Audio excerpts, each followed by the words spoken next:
ক্যালিফোর্নিয়ার Los Angeles পড়ছে বিধ্বংসী আগুনে। জাঁকজমকপূর্ণ এই শহর এখন চাপা পড়ে গেছে ছায়ের নিচে। যুক্তরাষ্ট্রের লস অ্যাঞ্জেলেসে বাতাসের তীব্রতা কমে দাবানল দুর্বল হয়ে আসায় স্বস্তি ফিরেছে উপদ্রুত এলাকার বাসিন্দাদের মধ্যে। সংশ্লিষ্ট কর্তৃপক্ষের তথ্য মতে অন্তত 24,000 একর এলাকা ছড়িয়ে পড়া এই আগুনে কমপক্ষে 12,000 অবকাঠামো ভস্মীভূত হয়েছে।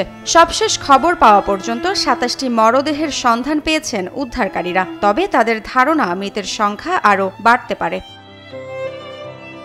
বিলাসবহুল ভিলা, উচ্চ ভবন আর কোটিপতিদের স্বপ্নের ঠিকানা লস অ্যাঞ্জেলেস মুহূর্তের মধ্যেই ধুলোয় মিশে গেছে। যুক্তরাষ্ট্রের অন্যতম শীর্ষ নগরীর এই করুণ পরিণতি নতুন আতঙ্ক সৃষ্টি করেছে। পাপের শহর হিসেবে পরিচিত লাস ভেগাসেও কি নেমে আসছে একই পরিণতি? ক্যাসিনো, জুয়া আর অবাধ বিলাসিতার মগ্ন এই শহরও কি দাবানলের হুমকির মুখে? বিশেষজ্ঞরা বলছেন লস অ্যাঞ্জেলেসের মতোই লাস ভেগাসের চারপাশেও বিপজ্জনক পরিবেশ তৈরি হচ্ছে। বরং লস অ্যাঞ্জেলেস থেকেও লাস ভেগাসে এই প্রাকৃতিক দুর্যোগ ঘটার হার আরও বেশি বলে ভাবছেন বিশেষজ্ঞরা।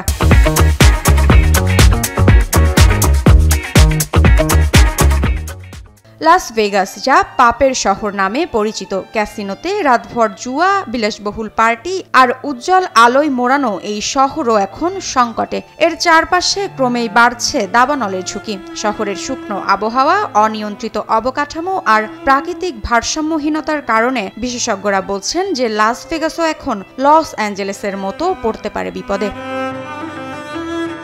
যেখানে লস অ্যাঞ্জেলেস মানুষ চরম দুর্দশার শিকার হয়েছে, সেখানে লাস ভেগাসও এখন সতর্ক হওয়ার সময় এসেছে। তবে কিভাবে এই বিপদ এড়ানো সম্ভব? নাকি পরিবেশের প্রতি মানুষের উদাসীনতা এই দুই শহরের ভাগ্যকে এক সুতোয় গেঁথে দিচ্ছে?